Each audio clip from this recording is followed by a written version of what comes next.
everybody. I'm glad to see you, at least on this way. I miss you at class though, and can't wait till we can get back. Hopefully after Easter in April we can start coming back. Maybe do some outside classes for a while with our jeans or our sweatpants and a jacket. Depends on the weather, but we'll get back as soon as we can. In the meanwhile, I can't get any excuses from anybody that they didn't have time to practice Taekwondo. You have a lot of time, everybody's home, there's no school, there's no church, there's no sports. Worst of all, there's no Taekwondo right now. But we will be back, things will get back to normal, and I expect you to all be up on your forms. Remember, Master Kanar has all the Kichos and the Taigooks online. A lot are on the YouTube channel under Mark Kanar, K-A-N-A-A-R. So if you need to check out the forms, they're also on iTaekwondo under the WTF color belt forms. That's a good one. Today we're going to start with just a MatChat.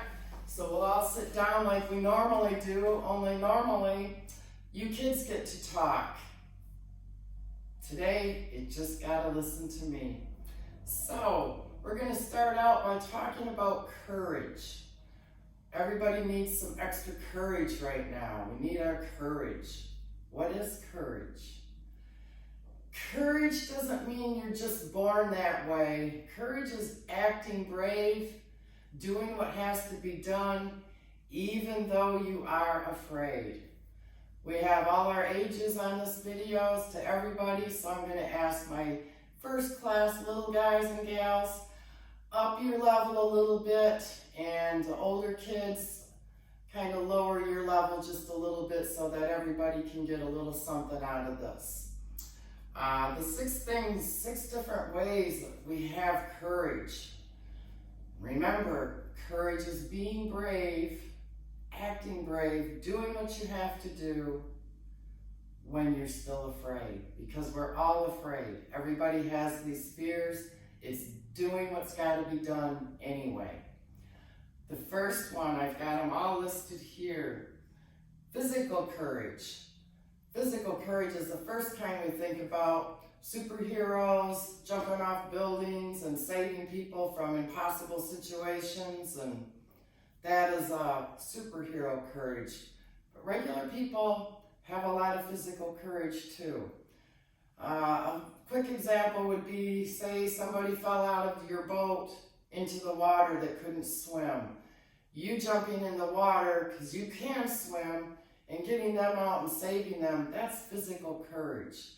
Because maybe you could have drowned or been washed away, or something could have happened to you, but you did it anyway. That's physical courage. Comes in all different situations.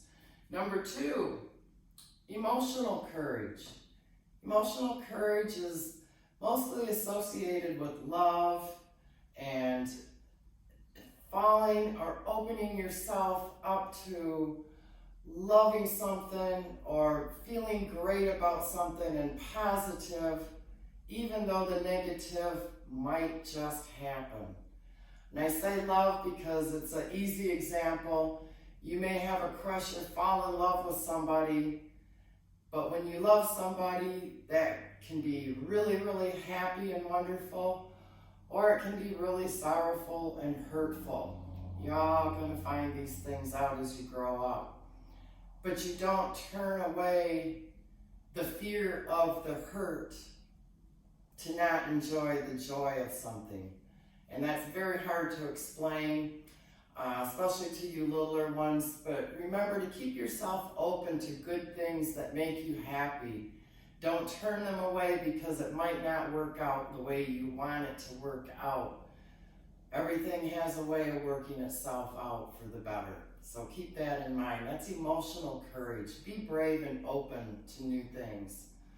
Number 3, what do I have here? Social courage. Social courage is a good one. That one's with what all you guys are dealing with right now. Peer pressure and being able to speak out in front of your peers and your classmates when you might not make yourself popular by doing so. And social pressure to do something that you know your parents told you, no, don't be doing that, but everybody else is doing it, and you want to be popular, you want to be one of the good kids or one of the cool kids, or you want to be in this group or that group, but listen to that voice inside and make the right choice. Pressure, they might not want you in their group, but you know what? They're probably not the group you should be in. And your parents are usually right about stuff like that, so listen to your parents and try always to make the right choices. That is social courage. Number 4, we have intellectual courage. Ooh, that's a tough one for kids in school and college and stuff too, and even you little people. You need to learn to speak out in class. You need to learn to talk in front of people and not hide what you know up here because you're afraid to say so. Don't be afraid to question someone you disagree with, but also don't be afraid to not listen to them.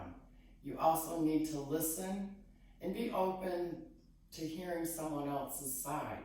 You may still not agree with them, but you need to have the intellectual courage to listen and to analyze for yourself different things.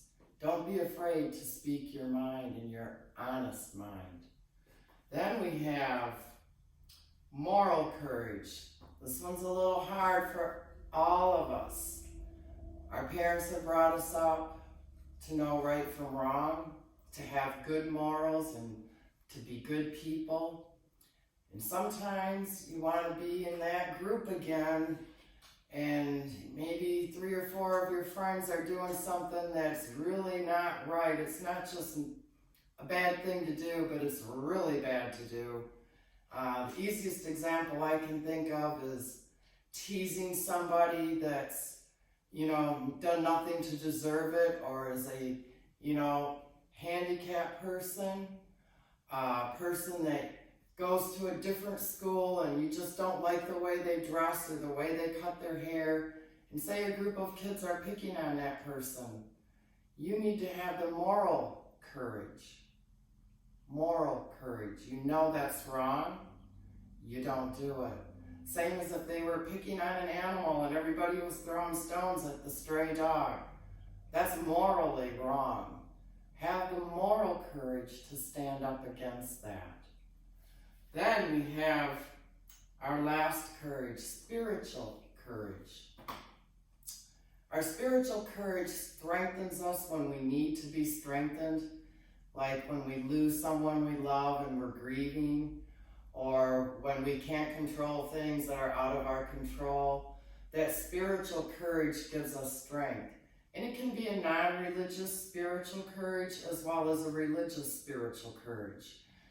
We talk about our spirit inside in class a lot and how indomitable we have to make that spirit. The stronger that spirit inside is, and the more you believe, you are going to be stronger in life. And it gives you strength, where people that don't have that strong spirituality, they don't have the same kind of strength that you will have. So develop that spirit, stay strong inside. Don't let things, break your spirit ever. Most of you kids go to St. Michael's, St. Luke's, and St. Paul's, and Vassar Baptist.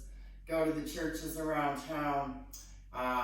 Your homework will be to look up the verse of Psalms 31:24 and memorize that, and there'll be a special reward for the people that do the challenges and do anything that's up on the challenge that I put out on the videos. There'll be something special when you come back to class. Make sure you keep a chart of how much you're practicing. Have your parents, help you with that if you need to.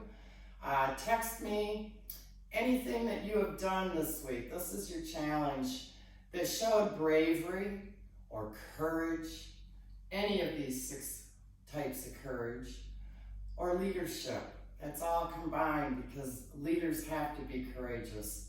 Right now we have leaders and the smartest people in the whole world working together to try to solve this pandemic, and they'll get it done. They'll get it done. Have faith and have courage. Trust in our leaders. We've got the greatest people running the show. Doctors and nurses are on duty everywhere. Pray for them. Give some good positive thoughts to them. And stay good at home so that your parents don't get too upset having you guys home all day. And I hope to see you soon when we get back to class. Thanks. I'll send out another video with some ideas for home ninja courses or home training things, ways to practice at home with equipment you do not have but can make from things at home. So that'll be next. Have a great day. Bye, kids.